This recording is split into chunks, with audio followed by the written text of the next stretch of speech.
ክርስቲያኖ ሮናልዶ ለምን አለቀሰ? ሜላት ኪሮስ የተባለች እህታችን እንግዲህ ማሸነፏ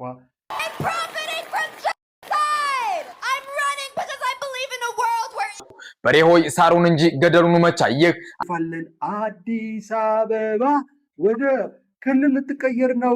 ተከሳሽ በሞት ቅጣት እንዲቀጡ ፍርድ somebody I think ወይ ሰዋሊያ or somebody coordinate ዶክተር አብይ በምንም ተአምር አዘ ሚሊየንስ ሶሻል ሚዲያ ላይ መግባት ያለበት ሰው ነው። ሁላችሁም ቲክታኩን እየገባችሁ ፎሎ አድርጉት። ሰላምና ጤናን በያላችሁበት እመኝላችኋለሁ። የተወደዳችሁና የተከበራችሁ ውድ ቤተሰቦቼ እንደምን አላችሁ? እኔ እጅግ በጣም ደህና ነኝ። ዛሬ ጊዜ በተሰኘ ፕሮግራም ተመልሼ መጥቻለሁ። እንደተለመደው እናንተ ሰብስክራይብ አላደረጋችሁ ከ70% በላይ ሰብስክራይብ ሳያደርግ ነው የሚመለከተንና አራት ተመልከቱ። 70% ቀላል አይደለምና እስከገባችሁ አይቀር ነገ የተሻሉ ስራዎችን በመስራት እናኮራችኋለን። ይህ ድንቅ 24 ሚዲያ ነው። ፕሮግራማችን ጊዜ ነው። በየጊዜው የሚሆኑትን በዚህ ፕሮግራማችን ደግሞ በጊዜ ፕሮግራማችን ወደ እናንተ ይዘን እንመጣለን። እንደ ሀገር እንደ ዜጋ ማለት ያለብንን እያንዳንዱን ነገር መሆን የሌለበትን ነገር መሆን የለበትም እንላለን። መሆን አለበት ጥሩ ነው መልካም ነው የምንለው ነገር ደግሞ ለትውልድ እናስተላልፋለን። ሰብስክራይብ ያደርጋችሁ ደውል ምልክቱን ተጫኑ። ቤተሰብነታችሁ እንዳይዘነጋ ላይክ ሼርም አድርጉ። ወደ ዛሬ ወደ ተመረጡ ቪዲዮዎቻችን እንሄዳለን። ዓለምን እያነጋገሩ ያሉ ብዙ ጉዳዮች አሉ። ከነሱ መካከል ለእናንተ ይሆናሉ የምንላቸውን ይዘን መተናል። ስለወደዳችሁን ስላከበራችሁን አብራችሁን ልትቆዩ ስለመጣችሁ ከልብ እናመሰግናለን። መልካም ቆይታ። ወደ ዛሬ ቪዲዮአችን ስናልፍ እንግዲህ ዓለምን እያነጋገረ ያለ የክርስቲያኖ ሮናልዶ ጉዳይ ዓለምን እያነጋገረን ያለው ምንድን ያደረገው ክርስቲያኖ ሮናልዶ ለምን አለቀሰ? ክርስቲያኖ ሮናልዶ እንደምትመለከቱት ትላንትና እንግዲህ ከጨዋታው መልስ ወይም ደግሞ መጨረሻ ኋላ እንደዚህ አይነት ገጽታ አሳይቷል። ትላንትና ተጠባቂ በነበረው ፖርቹጋል ከክሮኤሺያ በነበራት ጨዋታ በተአምራትና በሚያስገርሙ ነገሮች እንግዲህ የተሞላበት ነበር። በዚህ ጨዋታ ላይ እንግዲህ ፖርቹጋል 2-1 ክሮኤሺያን በማሸነፍ ወደ ቀጣይ ዙር አልፋለች። ክርስቲያኖ ሮናልዶ በ68ኛ ደቂቃ ላይ ያገኘውን ፔናልቲ እንደምትመለከቱት በሚያምር ሁኔታ አግብቷል። ክርስቲያኖ ሮናልዶ የጫወታው ኮከብ ነበር። እንደሚታወቀው ልክ በዚህ ቀን ነበር እንግዲህ ዲያጎ ጆታ የሞተው። ጁላይ 3 ነው ዲያጎ ጆታ የሞተው። የፖርቹጋልና የሊቨርፑል ተጫዋች የነበረው ዲያጎ ጆታ እንግዲህ ከሞተ አሁን አንደኛ አመቱን ይዟል። ይህንን ለማስታወስ ነበር እንደምትመለከቱት የዲያጎ ጆታ እንግዲህ ማሊያ ክርስቲያኖ ሮናልዶ አርጎ ነበረ። በዚህ ምክንያት ነበር ክርስቲያኖ ሮናልዶ እጅግ ያዘነ ወይም ደግሞ ሀዘን ውስጥ የገባው።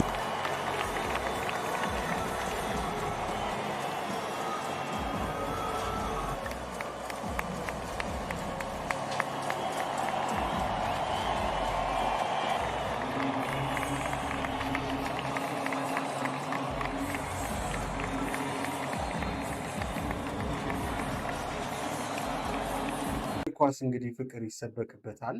ዓለምን በአንድነት እንግዲህ ከፍ ይልበታል፣ ይታወቅበታል። ብዙ ነገሮች አሉ። በጎ ነገሩን ካየ ነው ማለት ነው። ያው በጎ ነገሩን ማየት ስለሆነ የሚጠቅመን እግር ኳስ የፍቅር እንደሆነ እንግዲህ ሜዳ ላይ የሚጫወቱ ተጫዋቾችን እንግዲህ ብዙ ሰዎች ብዙ ደጋፊዎች እኛ ሀገርም ሳይቀር ኳስን የሚደግፉበት ትልቁ ምክንያት እግር ኳስ ፍቅር ነው ይላሉ። እና እንግዲህ ከዚህ ጨዋታ በኋላ የፖርቱጋል ደጋፊዎችም ወዳለበት ሆቴል በመምጣት በሚገርም ሁኔታ ፍቅራቸውን በዚህ መልኩ አሳይቷል።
ብቻ እጅግ በጣም አስገራሚ ነበር የትናንትናው ቀን። ለክርስቲያኖ ሮናልዶ እጅግ ታሪክ የሰራበትን ጊዜ ነበር። በጣም ደስ ይላል እና ወደ ቀጣዩ ቪዲዮቻችን እንለፍ። ለእግር ኳስ ፍቅር ያላችሁ ሰዎች ከስር እየገባችሁ ኮሜንት እያደረጋችሁ እንዳታልፉ። ወደ ቀጣዩ ቪዲዮቻችን እንለፍ። ወደ ቀጣዩ ቪዲዮችን ስናልፍ እንግዲህ አንዲት ትውልድ ኢትዮጵያ የአሜሪካን ኮንግረስ ወይም ደግሞ እንግዲህ ምክር ቤት የሚያስገባትን ድምፅ አግኝታለች እየተባለ እየተነገረን ያለው እቺ ሜላት ኪሮስ የተባለች እህታችን እንግዲህ ማሸነፏ በብዙዎች ዘንድ በጥሩ ስሜት የሚተመለከቱ ሰዎች ድጋፍ እየሰጡን ያለው ኢትዮጵያ ሀያልነቷ ብቻ አላቅም ብቻ ግን ብዙ ሰዎች ደስ ብሏቸዋል በኢትዮጵያ በመሆኗ። ግን ደግሞ ሰከን ብለን ካሰብን ደግሞ እጅግ በጣም ከባድ የሆነ ነገር ይመስለኛል። ማሸነፏ እንዳለ ሆኖ ግን ደግሞ እሷ ማናት ኬት ነው የመጣችው የሚለውን ነገር ማስቀደም ያለብን ይመስለናል። እና እች እህታችን የእንግዲህ ግብረ ሶዶሚያውያን ናቸው የበለጠ ድምፅ እንድታገኝ ያደረጓት። እቺ ሴት ከግብረ ሶዶሚያውያን ጋር ምን ያገናኛታል የሚለውን ነገር እየተነሳ ይገኛል፣ እየተወገዘችም ይገኛል። እንግዲህ ከአድናቆት ስርም እየተተቸችም ይገኛል። በእውነት እኛ ኢትዮጵያውያንም ባህላችንም ሃይማኖታችንም ግብረ ሶዶሚያን የሚደግፍ ስላልሆነ እኛም በግላችን እንቃወማታለን። ምንም አይነት ጥያቄ የለውም። ግን ደግሞ ብዙዎች ኢትዮጵያውያን ተገለብጠው በጣም እንግዲህ ትችት እያስተናገዱ ነው ያሉት። ለምንድን ነው ግን ያገናኘዋት? እስቲ ከግብረ ሶዶሚያን ጋር የተሰራው ቪዲዮዎች እንመልከት። And that is why today I am personally endorsing for Congress Melot Quiros, everybody! My name is Melot Quiros. I'm running for Congress to stand up to the billionaires and the corporations burning our planet and profiting from genocide. I'm running because I believe in a world where every single human being, no matter where you're born, no matter what body you're born into, no matter what wealth you're born into, you are deserving of dignity, of unfettered joy, and of pride. Get your ballots in by Tuesday. Make your voice heard. እንግዲህ እንደሰማችሁት ነው ማለት ነው። እንግዲህ አብዛኛው እንግዲህ የግብረ ሶዶሚያን አባል የሆኑ በከበቧትና ባንዲራቸውን ከፍ ባረጉበት መድረክ ላይ ተገኝታ የተናገረችው ነገር ይሄ ነው። ምንድነው ለዚች ልጅ እንግዲህ ድምፅ ሊሰጡ የቻሉት? ለምንድን ነው ይሄን ያህል? ያለ ምክንያት አይደለም የደገፏትም የሚሉ አሉና ያው እንግዲህ ቪዲዮዎች እንደሚያረጋግጡ እሷም እንግዲህ በዚህ ልክ የምርጫ ቅስቀሳም ስታደርግ በዚህ ልክ እንግዲህ ግብረ ሶዶሚያንን የሚደግፍ ባንዲራቸውን ተከናንባ እንግዲህ ወጥታለች ማለት ነው። እናንተ ስለዚች ሴት ምን ተሰማችሁ? እኔ በበኩሌ ግን አንድ ነገር ብቻ ልንገራችሁ። የሆነ ጊዜ ላይ አንድ አባት ምን አሉ ይመስላችሁ? ኢትዮጵያ የመጨረሻ ደሃ ሀገር እንደሆነች ይታሰባል። በዓለም ደረጃ በረሃብ በብዙ ነገር እንደምትጠራ ይታወቃል። እና የኛ የኢትዮጵያውያን አይኖ ብዙ ኢትዮጵያውያን በመላው ዓለም ላይ በጣም በተሻለ ስልጣን ላይ እንዳለ ይታወቃል። ግን ደግሞ ኢትዮጵያ ራሷ ሀያል የምትሆንበት ዓለም ላይ ሀያል ትሆንና በበደል በተለይ በኃጢአት ሰዎች ወደ ላይ መጥተው ከፍ የሚሉበት የኢትዮጵያ እንግዲህ ሰዎች በደል የሚፈጽሙበት ዘመን ይመጣል እና ከዛ በኋላ ነው እንግዲህ እኔ አላቅም ብቻ ኢትዮጵያ ድሃ ነው ተብላ አትቀርም። ግን የኢትዮጵያ ሕዝብ የኢትዮጵያ ልጆች ዓለም ላይ ሀያል የሆኑ ቦታ ላይ ተቀምጠው እንግዲህ ይታያሉ የሚልም ነገር ትዝ አለኝ እና አስታወስኩኝ። ለማንኛውም ግን ልክ አይደለም ብለን ነው የምናምነው። እኛ ኢትዮጵያውያን ባህል አለን፣ ሃይማኖት አለን እና ግብረ ሶዶሚያን በምንድን ነው ይህን ያህል ለዚች ሴት ድምፅ ሰጥተው የደገፏል? የምር እሷ ስለምንድን ነው በእነሱ መንገድ የመጣችው? ለምንድን ነው ክሬዲቱን ለመስጠት የፈለገችው? ለምንድን ነው ባንዲራቸውን የለበሰችው? ለምንድን ነው ከእነሱ ጋር የቆመችው? ለምንድን ነው? እስቲ የተሰማችሁን ኮሜንት ላይ አስቀምጡልኝ። በጣም እንግዲህ ዓለምን እያነጋገረ ካለ አንዱ ነገር ስለሆነ ወደ እናንተ ያመጣው ሰሞኑን በኢትዮጵያ ኦርቶዶክስ ተዋሕዶ ቤተክርስቲያን እንግዲህ እየተወገዙ ያሉ አንድ ሊቀ ጳጳስ አሉና ወደ እነኚህ ጉዳይ እንለፍ። ጳጳሱ አቡነ በርገር ሩፋኤል እጅግ በጣም ተቃውሞ ገጥሟቸዋል። ይህን ተቃውሞ ስትሰሙት መጨረሻ ላይ እጅግ በጣም ትደነቃላችሁ። ቅዱስ ሲኖዶስ እንግዲህ በወሰነው ውሳኔ መሰረት የትኛውንም ሀገረ ስብከት እንዳታስተዳድሩ ጠቅላይ ቤተ ክህነት በሚገኘው ማረፊያችሁ ተቀመጡ እስከ 2019 ጥቅምት ቀን ድረስ ውሳኔ እስከሚሰጥ ድረስ ብሎ ባለው መሰረት እንግዲህ ሀገረ ስብከቱን ለቀው እንዲወጡ ቢታዘዙም መውጣት ባለመፈለጋቸው እዛው እንግዲህ የተለያዩ ሽማግሌዎችን ለመላክ ሲጥሩ ነበረ። የቤንሻንጉል ጉሙዝና የጋምቤላ ክልላዊ መንግስት እጅግ አድርገን እናመሰግናለን። ባራ ፖሊስ በመሆን እንዲሁም ደግሞ የጋምቤላ መኪና እንዲሁም ደግሞ እነሱ በዘረፉት የተገዛ መኪና ተደርጎ በአሁኑ ሰዓት እንግዲህ ሩፋኤል በርገር ጠቅላይ ቤተ ክህነት ገብተዋል ማለት ነው። ተቃውሞም ደግሞ እዚህ ጋር ነው እጅግ በጣም የሚያስደንቀው። እንግዲህ የአቡነ በርገር ሩፋኤል መሄድን አስከትሎ በጋምቤላ ውስጥ የሚገኝ ታላቅ ሆቴል እንግዲህ ወዴት ነው ሂሳቤ ሳይከፈለኝ የምትሄዱት እያለ ይገኛል። አቡነ በርገርን እንግዲህ ጠቅላይ ቤተ ክህነት ቅዱስ ሲኖዶስ ሀገረ ስብከቱ እንዲያስተዳድሩ ቢልካቸውን በሆቴል ደልሸሽ እያሉ በርገራቸውን እየበሉ የምግብ የመጠጥ የአልጋ 510 ሺህ ብር አላቅም ብቻ እና ክፈሉኝ እያለ ይገኛል ሆቴሉ። ከዚህ ጋር ተያይዞ እንግዲህ ሁላችሁም ባለማተብ ክርስቲያኖች የጋምቤላ እና የቤንሻንጉል ጉሙዝ ክልል መንግስትን አመስግኑልኝ። እንግዲህ በጣም ያሳዝናል። መንፈሳዊ ቦታም እንደዚህ እየተናወጠ ነው ያለው። በተለይ እንግዲህ በእነኛ አባት እንግዲህ እየተነሱ ያሉ አንዳንድ ነገሮች እጅግ በጣም ያሳዝናሉ። ግን እኔ አንድ ነገር ማለት ወደድኩኝ። አቡነ በርገር እየተባሉ እንግዲህ መጠራት ጀምረዋል። ይህ ነገር ልክ ነው ወይ? የዓለምን ቤተክርስቲያን እንግዲህ አባት አድርጋ እስከ ሾመች ድረስ እኛም እስከተቀበልን ድረስ እሳቸው የሚያገለግሉ በነበሩበት ሁኔታም ከመስቀል ተሳልመን ክርስቶስን ባሰብንበት ፍጥነት እንግዲህ በዚህ ልክ ደግሞ የማይገባ ነገር ሰርቶ ቢገኙም እኛ ተነስተን ስም ልናወጣላቸው አይገባም ብዬ ነው የማስበው። እኛ ኦርቶዶክሳውያን እኛ ክርስቲያንን እና ማስተዋል ይጠበቅብናል። ምንም አይነት በደልና ኃጢአትን ቢያደርጉ እንኳን እጃችንን ጣታችንን አንስተን ማጋለጡ ሌላ ጉዳይ ነው። ኦልሬዲ የተጋለጠ ጉዳይም ስለሆነ ግን ደግሞ በዚህ ልክ ማዋረዱ ልክ አይደለም ብዬ ነው ማምነው። እናንተስ ምን ትላላችሁ? ዞሮ ዞሮ ቤተ ክህነት ብፁዓን እንግዲህ አባቶች አሉ፣ በተለይ ብፁዓን አባቶቻችን አሉ። እነሱ ፍርድ እስከ ማለት ክህነቱን የሚነጠቁበት አሁንም እገድ ውስጥ ነው ያሉት። ክህነት ተነጥቀው ኦልሬዲ እንደ ማንኛውም ምዕመን እስከሚቆጠሩ ድረስ በዚህ ልክ ከፍ ዝቅ ማድረጉ ልክ አይደለም ብዬ ነው ማምነው። እናንተስ ምን ትላላችሁ? ሀሳብ አስተያየታችሁን አስቀምጡልኝ።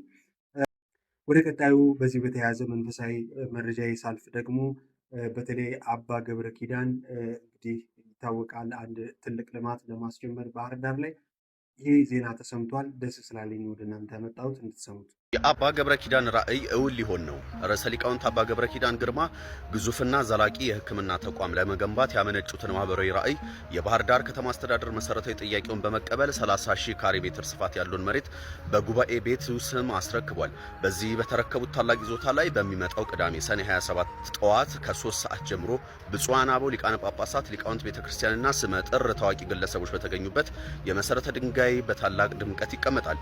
በዚህ ታሪካዊና ሀገራዊ ፋይዳ እንግዲህ መሰረተ ድንጋዩ ይቀመጣል ነገ ማለት ነው። ሁላችሁም እንግዲህ የዚህ ልማት ላይ እንድትሳተፉ በአክብሮት ለመጋበዝ እፈልጋለሁ። ምክንያቱም ቤተክርስቲያን ሁልጊዜም ቢሆን ብዙ ፈተናዎችን አስተናግዳለች። ግን ደግሞ ነገ የሚያስፈልግ ለትውልድ የሚተላለፍ ልማቶች መሰራት አለባቸው።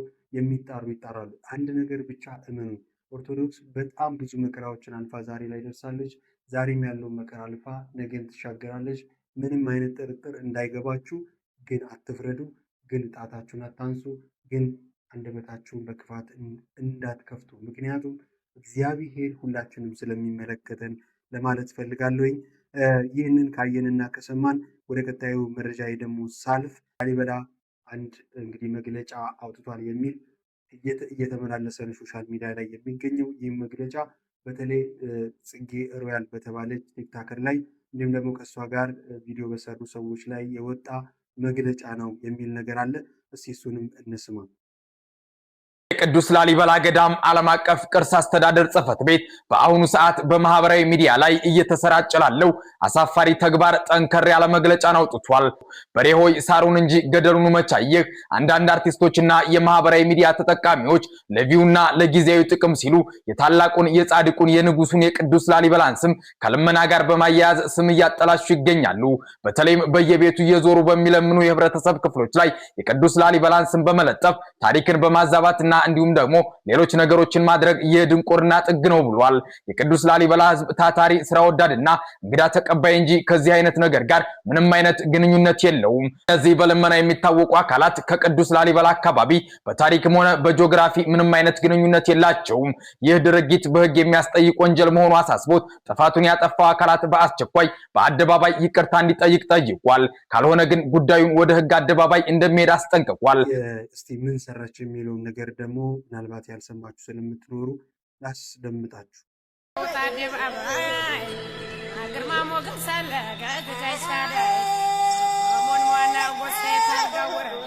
በዚህ ጉዳይ ብዙ የተበላለ እሷም ደግሞ እንደዚህ ብላ ነበረ። ይህንን ቪዲዮ አላጠፋም።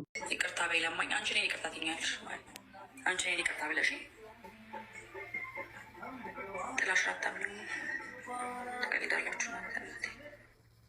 በዚህ ጉዳይ እንግዲህ በተለይ በዚህ በክረምት ወቅት አካባቢ ከላሊበላ አካባቢ የሚመጡ ማህበረሰብ አሉ። የቆሎ ተማሪ እንግዲህ እንደሚታወቀው የተለያዩ ካለበት አካባቢ ተንቀሳቅሶ የተለያዩ ማህበረሰብ ጋር ሄዶ በድንግል ማርያም ስም እንደሚለመንም ይታወቃል። ልክ በዛ መሰረት የቆሎ ተማሪ ለምንድን ነው እንደዛ የሚያደርጉ ካሉ ለበረከት ነው። በረከትን አንድም የተማረበትን ፊደል የቆጠረበትን በመንፈስ ቅዱስ የተረዳውን ለህዝብ ለማድረስ ነው። ከዛ ያንን ነገር ተቀብሎ ምን መርቆ ይሄዳል ማለት ነው። እና እነኚህ ማህበረሰብ በዛ በሴቶችም በወንዶችም አሉ እንግዲህ ሁልጊዜ በተለይ ወደ ከተማ እየመጡ ለመመረቅም በረከት ለመስጠትም ነው እንግዲህ የሚለምኑት። ወር ደግሞ ይህንን ዜማ እያዜሙ እያንጎራጎሩ መልእክት ለማድረስ ይመስል የሚመጡት እንጂ በፍጹም ከላሊበላ ከቅዱስ ላሊበላ እንግዲህ ማህበረሰብ ጋር የተያያዘ አይደለም የሚል ነገርም አለና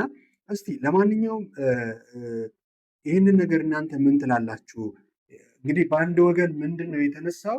በዚህ ልክ የላሊበላ ማህበረሰብ እንደዚህ ይለመናል ብሎ በለማኝነት ማህበረሰቡ ወይ ደግሞ ብሔሩን ለማጥቃት ነው የሚሉም ሰዎች ተነስተዋል እና እስቲ የተለያዩ ሰዎች ሀሳብ ሰጥተዋል። ከነሱ መካከል እንስማ። የማህበረሰብ ገጽታ እየተበላሸ መሆኑን አያውቅም። በአስቸኳይ መጠፋት አለበት። ቪዲዮ ማጥፋት ጥፋትን ይሸሽጋል እንጂ እውነትን አይገልጽም። ይህ ባህል የላሊበላ አዝማሪዎች የወሎ ባህል ብቻ ሳይሆን በትግራይም አካባቢ ሀሚና ወይም ሀሚናዎች ተብለው የሚጠሩ እጅግ ጥንታዊ ታሪክ ያለው የጋራ አሻራ ነው። አመጣጡም 12ኛው ክፍለ ዘመን ዛጉዌ ስርወ መንግስት ንጉስ ላሊበላ ዘመን ነው። ወቅቱ የስጋ ደዌ በሽታ ያለባቸው ሰዎች ወደ ማህበረሰቡ እንዳያጋቡ ተገል ይኖሩ ስለነበረ ብዙ ሌሊት እየተነሱ ባለጸጋዎች የሚኖሩበት አካባቢ ላይ በመሄድ በማወደስ እነሱ በሚቀበሉት ሽልማት እንዲተዳደሩ ታዘዙ ሰብአዊ ስርዓት ነበር። ለነገሩ ይሄ ጉዳይ ስርዓት ብቻ ሳይሆን ህግም ሆኖ ነበር። በሌሊት ወጥተው ሰውን ካላመሰገኑና ካላወደሱ ስጋ ደዌ በሽታ ትመታላችሁ የሚል ግዴታ ትዕዛዝም ነበር። ይህ ስርዓት አሁንም ድረስ በአንዳንድ ቦታዎች ላይ አለ።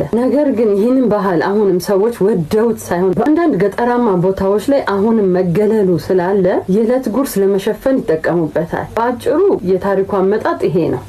ቪዲዮ ደመለስ ጥጌድ በራሷ ድምጽ ሳይሆን የሰራችው ሙሳዬ ተስፋዬ በክብር የተጠቀመበትን ሙዚቃ ቪዲዮ መልክ ነው የሰራችው። ግን እዚህ ጋር ጥያቄ የሚያስነሳው ቪዲዮ ዓላማ ሂፑን መስራት ነው ወይስ ደግሞ ባህሉን ባለቤት ለማሳነስ ታለቂያ ለማድረግ ነው? ጥጌ መልሱ ያለው አንቺ ጋር ነው። ምን የሚባል አባባል አለ መሰለሽ? የማያውቁትን ታሪክ ለቀልድ መንካት የሳት ፍም በልብስ ቋጥሮ እንደ መጫወት ያህል ያቃጥላል ባላልና ለምትሰሩት ነገር መጀመሪያ የታሪኩን አመጣጥ ማወቅ መገንዘብ አለባችሁ። ሌላው ደግሞ ወሎን ሰደበች አሰደበች ብላችሁ በጣም የተበሳጫችሁ ብዙ ቪዲዮ የሰራችሁባት አላችሁ። አስተውሉ።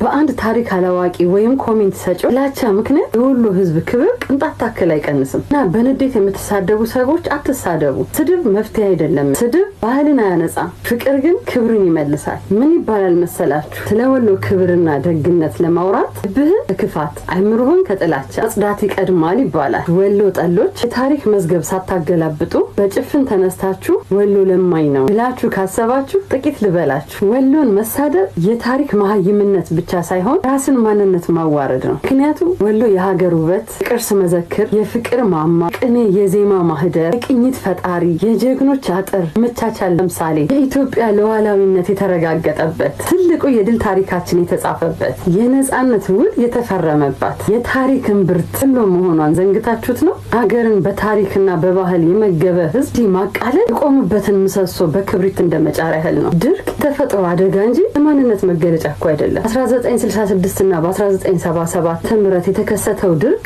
ዓለም አቀፍ የተፈጥሮ አደጋ እንጂ ህዝቡ ማንነት አይደለምም አይሆንምም እኮ። ዛሬ ባንዱ ነገ በሌላው በኩል የሚመጣ ማንም የማይከላከለው የተፈጥሮ ፈተና ነው። ስለዚህ በተፈጥሮ መከራና ሰዎች ስቃይ ላይ መሳለቅ የጥበብ መገለጫ ሳይሆን ሰብአዊነት ውድቀት ነው። አካቹ ይዘት ፈጣሪዎች ደግሞ ጥንቃቄ አድርጉ። ጣሪ ለሁላችንም ክፋትን፣ ጥላቻን የሚሰብር አስተዋይ ልቦናን ያድለን። ብዙዎች ሀሳብ ሰጥተውበታል። በጣም ከተመቸኝ አንዱ ይህንን አቀረብኩላችሁ። እናንተስ ምን ትላላችሁ? እኔ ግን የምለው ምንድን ነው፣ የትኛውም ማህበረሰብ ወይ ደግሞ ብሔር የራሱ የሆነ ትውፊት ወይም ደግሞ ያለው የባህል ሁኔታዎች አሉት። ይህ ማለት ረሃብ እንግዲህ ወሎ ጋር ብቻ መጥቶ የሚሰካ ወር አማራ ጋር ኦሮሞ ጋር የሚሰካ ብቻ አይደለም። ረሃብ ሁላችንም እንደ ኢትዮጵያ ዳሶናል። እንደ ሀገርም ኢትዮጵያ ረሃብተኛ ነች ተብለንም የተጠራንባቸው ነጮች የሚናገሩን ታሪክ ያለን ሰዎች። ዋናው ነገር ረሃብ ለአንድ ብሔረሰብ ተሰጥቶ አንዱን ብሔረሰብ ዝቅ ማድረግ አስፈላጊ አይደለም። የመጨረሻው ይህ ቪዲዮ ተመቸኝ። እናንተ ምን ትላላችሁ? እንግዲህ ቪዲዮ ላይ እንዳለችው ማናውቀውን ታሪክ ብዙም ባንዳስ ጥሩ ነው ለማለት ፈልጋለሁ። እንግዲህ በዚህ መንገድ ምናየው ጥሩ ነው። እናንተ ሀሳብ አስተያየታችሁን አስቀምጡልኝ። ወደ ቀጣዩ ቪዲዮአችን እናልፋለን። አዲስ አበባ ወደ ክልል ልትቀየር ነው እያሉን ነው። ምንድን ነው እየሰማን ያለ ነው? እስቲ ቪዲዮውን እንስማ። በርዜና ተሰምቷል። አዲስ አበባ ክልል ልትሆን ህገ መንግስቱም ሊቀየር ይችላል ተብሏል። በዚህ ውሳኔ ገዢው ብልጽግና ፓርቲ ከሰሞኑ በአዳማ ከተማ የማዕከላዊ ኮሚቴ ስብሰባውን ማድረጉን ነው አንድ አፍታ ሚዲያ ይዞት በወጣው መረጃ ያረጋግጠው። ፓርቲው በይፋዊ ገጹ ባያረጋግጠውም ብልጽግና በዚህ ስብሰባ ህገ መንግስቱን ለመቀየር አዲስ አበባና ድሬዳዋ ከተማ አስተዳደርን ወደ ክልል ደረጃ ለማሳደግና የመሬት ፖሊስን እንዲሁም ደግሞ ሀገራችን የምትመራበትን የቋንቋ የክልል አደረጃጀት ወደ ጂኦግራፊ በመቀየር በጂኦግራፊ ለማደራጀትና ጣቱን ደግሞ ከፓርላመንታራዊ ወደ ፕሬዝዳንታዊ እንዲሆን መወሰኑ ተሰምቷል እየተባለ ነው። ይህ የኢትዮጵያ ችግር መፍትሄ ይሆናል ትላላችሁ? እንግዲህ አዲስ አበባ ወደ ክልል ልትሄድ ነው፣ ድሬዳዋን ጨምሮ ወደ ክልል ሊሄድ ነው። እኔ ግን ይሄ የምጥ መጀመሪያውን እንደ ኢትዮጵያ ወደ ነገስታት እንግዲህ እንዳለፈው እና አንድ ንጉስ መጥቶ ይመራል የሚባል አላለም። ስለዚህ ወደ ነገስታት እንግዲህ ወደ ፕሬዝዳንት ልታደርግ ነው። ምን ይመስላችኋል? እስቲ ሀሳብ አስተያየታችሁን አስቀምጡልኝ። እንግዲህ አስገራሚ ነው። ለማንኛውም ወደ ቀጣዩ መረጃችን ስናልፍ የድሬዳዋ ፖሊስ እንግዲህ ከፍርድ ቤት የተሰማ አንድ ነገር አለ። እስቲ እንስማው። ከተማችን ድሬዳዋ የወለደውን ተንከባክቦ ያሳደገውን ለወግ ለማዕረግ ያበቃውን ወላጅ አባቱን በአሰቃቂ ሁኔታ ከጓደኛው ጋር በመሆን የገደለው ተከሳሽ ግለሰብ እንግዲህ በድሬዳዋ ነዋሪዎች ዘንድ ሲያነጋግር ቆይቷል። ይህንንም መዝገብ የድሬዳዋ ፖሊስ ጠቅላይ መምሪያ ከኢፌድሪ ፍትህ ሚኒስቴር ድሬዳዋ ቅርንጫፍ ጽህፈት ቤት ጋር በጋራ በመሆን ምርመራውን አጣርተው የፍርድ ሂደቱን ሲከታተሉ ቆይተዋል። በዛሬው ዕለትም በፌዴራል ከፍተኛ ፍርድ ቤት ውሳኔ ያገኛል። ይህንንም የውሳኔ ሂደት ተከታትለን የምናደርሳችሁ ይሆናል። አብራችሁን ቆዩ። ፍርድ ቤቱን ውሳኔውን አስተላልፏል። እንግዲህ አባቱን የገደለው ንብረት ወርሳለሁ ብሎ አቤት ዘንድሮም እንደምንሰማ አስቡት። እንግዲህ ልጅ አባቱን ልጅ እናቱን እያጠፋ ባለበት ይህ ጉዳይ በተሰማ እንግዲህ ሰሞኑን ደግሞ ሰምተናል። እናቱን የገደለ ይህ ፍርድ እኔ ልክ ነው ላለ በቃ ፍርድ ቤቱ የወሰነውን እንስማ ጋይስ። የወንጀል ድርጊት አፈጻጸም ባገናዘበ መልኩ አንደኛ ተከሳሽ በሞት ቅጣት እንዲቀጡ ፍርድ ቤቱ በወንጀል ሕግ አንቀጽ 117 አንቀጽ 539 አንድ መሰረት በወንጀለኛ መቅጫ ስነስርዓት ቁጥር 149(5) የቅጣት ውሳኔ በሙሉ ድምፅ ሰጥቷል። ሁለተኛ ተከሳሽ በ20 ዓመት ጽኑ እስራት እንዲቀጣ ፍርድ ቤቱ በወንጀል ሕግ አንቀጽ 539 አንድ እና በወንጀለኛ መቅጫ ስነስርዓት ቁጥር 149(5) መሰረት የቅጣት ውሳኔ በሙሉ ድምፅ ሰጥቷል። ትዕዛዝ አንደኛ ተከሳሽ አቶ ቤካ ኑረዲን አሊዬ በሞት እንዲቀጡ ተወስኗል። ሆኖም ይህ የሞት ፍርድ ቅጣት የሚፈጸመው የኢፌዴሪ ርዕሰ ብሔር ፍርዱን ሲያጸድቁ ብቻ ነው። ሁለት የመዝገቡ ግልባጭ ለኢፌዴሪ ርዕሰ ብሔር ጽሕፈት ቤት እንዲላክ ታዟል። ይጻፍ። ሶስት የፌዴራል ጠቅላይ ዓቃቤ ሕግ የመዝገቡን ትክክለኛ ግልባጭ ለኢፌዴሪ ርዕሰ ብሔር ጽሕፈት ቤት እንዲደርስ እና አፈጻጸሙን እንዲከታተል ታዟል። እንግዲህ የሚያሳዝን ነው። አባቱን የገደለው እንግዲህ በድሬዳዋ ላይ በተለይ አባቱን እንግዲህ ንብረቱን ለመውረስ ምንም ልጅ ሆናችሁ አባት ሲያልፍ እኮ በተፈጥሮ ሲያልፍ እግዚአብሔር ሲወስደው እኮ መውረስ አይቀርም። አባትን ለዘመናት የለፋው ለራስ ነው። አባትን መግደል እጅግ በጣም ነውርና አሳፋሪ የሆነ ድርጊት ነው። ይህ እንግዲህ አባቱን የገደለ ንብረት ለመውረስ ብሎ አባቱን የገደለው ግለሰብ በሞት ቅጣት ፍርድ ቤቱ ወስኖበታል። እንዲሁም ደግሞ ተባባሪ ሆኖ በል ግደል እንዲያርግ ይህን ብትገለው እኮ እሱ ቢሞትልህ እንደዚህ ታጌጣለህ፣ እንደዚህ ታረጋለህ፣ እንደዚህ ነው የሁላ ንብረት ያንተ ነው ምናምን ብሎ ሲሰብኩ የነበረው ደግሞ በ20 ዓመት ቅጣት ተወስኖበታል። እናንተስ የፍርድ ቤቱን ውሎ እንዴት አያችሁት? ያላችሁን ሀሳብ አስተያየት ኮሜንት ላይ አስቀምጡልን። የሞት ፍርድ ኢትዮጵያ ላይ እንደሌለ ይታወቃል።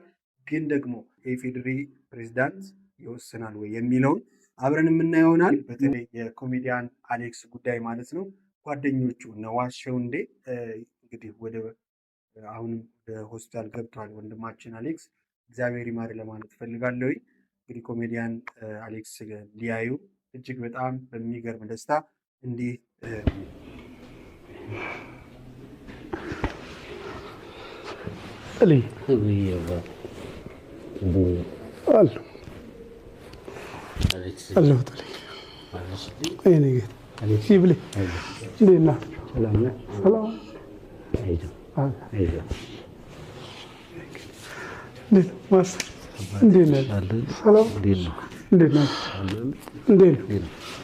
ሰላም አቀደም እንዴት ነህ? በረታ? አዎ። እሺ አቺ ፍሬንድስ ከቻሳ ይሄው ነው። እንዴት ነህ? አለሁ እግዚአብሔር ይመስገን። አሁን ምን ደረጃ ላይ? አሁን ያው ሕክምናው የዋሸው እንዴ ፕሮግራም መሪዎች እንግዲህ በዚህ መልኩ ወደ ሆስፒታል መጥተው ጠይቀውታል። እዚህ ምዕራፍ ላይ መደነቅ ያለበት አቻሬ ነው። አቻሬ እንግዲህ እርቁንም ከጀርባ እየመራ ነው የሚመስለኝ። ስለዚህ ዋናው ነገር ፍቅር ነው የሚያስፈልገን። በተለይ አርቲስቶች፣ በተለይ የጥበብ ሰዎች እባካችሁን ተቀራርበን አንዱ አንዱን እየደገፈ እስቲ እና ሀገር የሆነ ነገር ስትሆን ሰው ሲከፋ እኮ በብዙ መንገድ እናንተ ናችሁ እና ስለዚህ ጥርት ያለ የሆነ አለ አይደለም ንጹህ የሆነ የጥበብ ስራዎችን ለመስራት መፋቀር ያስፈልጋል እና እባካችሁን እንፋቀር ለማለት ፈልጋለሁ። ደግነት ደግሞ የልባችን ነው አይደለም እንዴ? ስለዚህ ለደግነቱ ሊመሰገን የሚገባ አንድ ወጣት አለ። እሱም ደግሞ ዶክተር አብይ ነው። ዶክተር አብይን እናመስግነው። ይህ ወጣት እንግዲህ የራሱን ስራ ገንዘብ ላግኝ ብሎ እንደሌላው ሳይስገበገብ ህፃናቶችን በማከም ይታወቃል። ወደ ጎንደር ዘልቆ ታላቅ የሆነ ተአምር ታሪክ ሰርቶ መጥቷል። ወደ 106 የሚሆኑ ህፃናትን በማከም ሰርጀሪ በመስራት ወደ አዲስ አበባ ተመልሷል። ከዛ በኋላ ደግሞ ያስደነቀኝ ነገር ምን እንደሆነ ታውቃላችሁ? አብሮት ለነበሩ የጽዳት ሰራተኞች እዛ እንግዲህ የነበሩ ለጽዳት ሰራተኞችን በዚህ መልኩ ሸልሟል። እቺን ደግሞ ሰፖርት ላረጋችሁኝ ጽዳቶች፣ ሰፖርት ላረጋችሁኝ ስታፎች I would like to give you a gift። ብዙ አይደለም ግን somebody I think ወይ ሰዋሊያ or somebody coordinate ታደርግልን። ብዙ አይደለም ግን አመሰግናለሁ።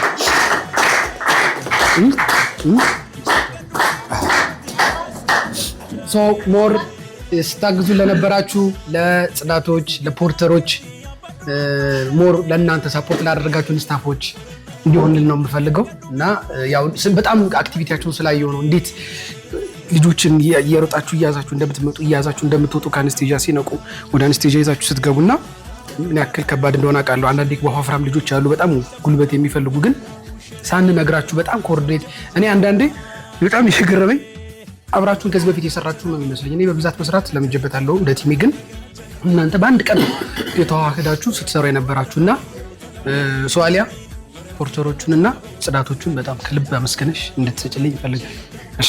እንግዲህ ካለው ላይ አበርክቶ አመስግኖ መጥቷል። ይህ ወጣት ያም ብቻ አይደለም፣ ኃይሌ ገብረስላሴንም በዚህ መልኩ አመስግኖ ኃይሌ ሪዞርት ሆቴል 5 ቀን ሙሉ ስታፎችን ከላይ እስከታች ድረስ እየላከ ሼፎቹን ጭምር እየላከ ተንከባክቦ ከጎንደር ሸኝቶናል። የመጨረሻ ቁርሳችን ነው። ኃይሌ በጣም ነው የምናመሰግነው፣ በጣም ነው የምናከብርህ ስላደረክልን ነገር በስታፎች ስም በእኔ ስም እናመሰግናለን። ያው ስለደከመኝ ነው ትንሽ ፈዘዝ ያልኩት። መብላት ያለብኝ አይትን ካሁን ወደ ቁርስ ቀጥታ። መልካም ልቦች መመስገን አለባቸው ብቻ ሳይሆን ሊጨበጭብላቸው ይገባል። እናንተም ለመልካም ልብ ያላችሁን ቦታ ሰፋ አድርጉ። መልካምነት ሁልጊዜም ይሻገራል ዘመን። እናንተ ብታልፉ ራሱ ስራችሁ ይታወሳል። ብዙ ሰዎች አልፏል፣ መልካም ስራቸው ግን እየታወሰ እኛንም እያነሰ ይገኛል እና እኛ ኢትዮጵያውያን በልባችን ውስጥ ያለ የተፈጥሮ ደግነትና የተፈጥሮ መደጋገፍ ብዙ ነገሮች አሉ። ይህ ወጣት ዶክተር አብይ በምንም ተአምር አዘ ሚሊየንስ ሶሻል ሚዲያ ላይ መግባት ያለበት ሰው ነው። ሁላችሁም ቲክታኩን እየገባችሁ ፎሎ አድርጉት። ልንደግፈው፣ ልናግዘው፣ ከጎኑ ልንቆም የሚገባ ነው። ካለው ላይ የሚሰጥ ካለው እውቀቱ የሚያክም እንደዚህ አይነት ወጣት የለምና እናመሰግናለን። ዶክተር አብይ ከልብ ነው የምናመሰግነው። ሊከበር ይገባል፣ ሊመሰገን ይገባል። እናንተስ ምን ትላላችሁ? የዛሬው ቪዲዮአችን ይህንን ይመስል ነበረ። በሌላ ቪዲዮዎቻችን እስክንገናኝ ድረስ እንደተለመደው እኛንም አሳድጉን። የተሻሉ ራዕዮች፣ ስራዎች አሉንና እናንተም ቤተሰብ ሆናችሁ እንድትመዘገቡ ከዚህ እንድትወጡ በአክብሮት እንጠይቃለን። ሰብስክራይብ ሳታደርጉ እንዳትወጡ፣ ላይክ ሼርም እንዳይረሳ። የደወል ምልክቱን ቪዲዮ በጫነ ቁጥር እንዲደርሳችሁ ሁላችሁም አደራ ለማለት እንፈልጋለን። በተሻለ ቪዲዮዎች እንገናኛለን። ሀገራችንን ሰላም ያደርግልን። ለታመመው ለወደቀው እግዚአብሔር አምላክ ምሕረቱን ይላክ። እኛንም ይጎብኝን። ሀገራችን ሰላም ያደርግልን። ሃይማኖታችን፣ መንፈሳዊነታችንን እግዚአብሔር ልክ ያደርግልን። አባቶቻችንን ይጠብቅልን። አባት ከሌለ ልጅ አይኖርም እና ለማለት ፈልጋለሁ። የሚጋደሉ የሚጫሩ ሰዎች አይኖሩ። ሰላም ለሀገራችን፣ ለሰላም ብያለሁ። ለሁላችሁም ብያላችሁበት። እንግዲህ በጣም ወዳችኋለሁኝ። የነበረን ይህንን ይመስል ነበረ። በቀጣዩ እስክንገናኝ ድረስ ቻው።